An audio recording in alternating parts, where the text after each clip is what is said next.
नमस्कार, मी हर्ष सावंत. न्यूज 24 मराठीमध्ये आपलं स्वागत आहे. तर चला पाहूया आजच्या महत्त्वाच्या क्रीडा क्षेत्रातील घडामोडी. क्रिकेट विश्वातून मोठी बातमी समोर आली आहे. ICC T20 वर्ल्ड कप स्पर्धेआधी स्टार ऑलराऊंडर दुखापतीमुळे बाहेर पडला आहे.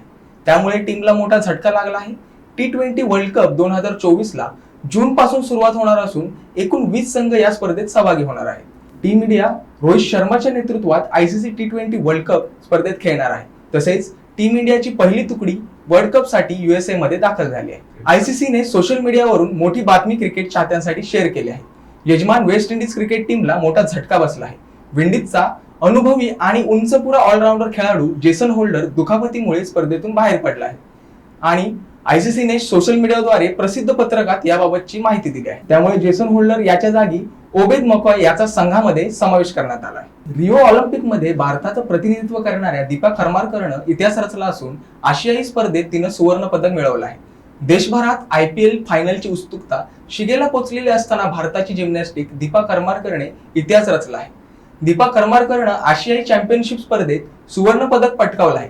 दीपा करमारकरनं 2015च्या अंतिम फेरीत कांस्य पदक देखील जिंकलं होतं. उझबेकिस्तानमध्ये झालेल्या आशियाई चॅम्पियन स्पर्धेच्या अंतिम फेरीत 8 स्पर्धकांच्या यादीत दीपा करमारकरनं सोनेरी कामगिरी करत पहिलं स्थान पटकावलं असून दीपा करमारकरनं अंतिम फेरीत 13.566 गुणांची कमाई केली. तसेच दीपानंतर उत्तर कोरियाची किम सोंग हॅंग हिने 13.466 गुणांसह दुसऱ्या स्थानावर राहून रौप्य पदक पटकावलं. तर जो क्योंग बोल हिनं 12.966 गुणांसह कांस्य पदक पटकावलं. दीपा करमारकरनं 2016 म्हणजेच वयाच्या 22व्या वर्षी रिओ ऑलिम्पिक मध्ये भारताचं प्रतिनिधित्व केलं होतं. त्यावेळी ती 4थ्या स्थानी राहिली होती.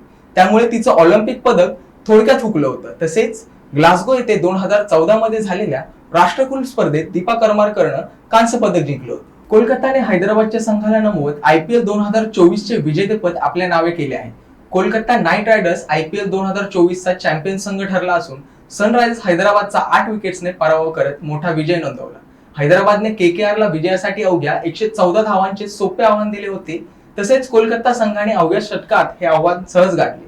व्यंकटेश अय्यर आणि रहमानुल्ला गुरबाज यांच्या 91 धावांच्या भागीदारीच्या जोरावर झटपट धावा केल्या असून व्यंकटेश अय्यरने 26 चेंडूत 4 चौकार आणि 3 षटकार लगावत 52 धावा केल्या.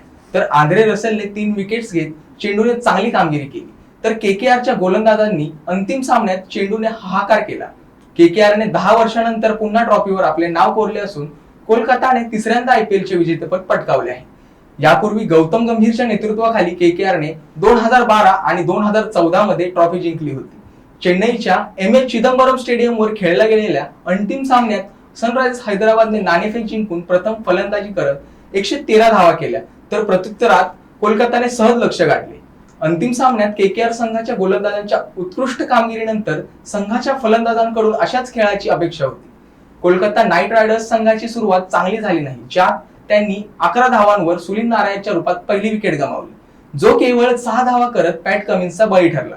यानंतर फलंदाजीला आलेल्या व्यंकटेश अय्यरने रहमानुल्ला गुरबाजसह आक्रमक खेळी करत संघाची धावसंख्या पहिल्या 6 षटकात 1 गडी गमावून 72 धावांवर नेली. या सामन्यात दोघांनी दुसऱ्या विकेटसाठी 45 चेंडूत 91 धावांची भागीदारी करून सामना पूर्णपणे एकतर्फी नेला. गुरबाजच्या बॅटमधून 39 धावांची खेळी पाहायला मिळाली. तर व्यंकटेश अय्यर या सामन्यात संघाला विजेतेपद मिळवून देऊन परतला, ज्यात त्याने 52 धावांची उत्कृष्ट खेळी केली. हैदराबादसाठी या सामन्यात पॅट कमिन्स आणि शहबाज अहमद यांनी गोलंदाजीत प्रत्येकी 1-1 विकेट घेतले. तर या होत्या आजच्या महत्त्वाच्या क्रीडा क्षेत्रातील घडामोडी. अशाच महत्त्वाच्या घडामोडींसाठी पाहत राहा न्यूज 24 मराठी.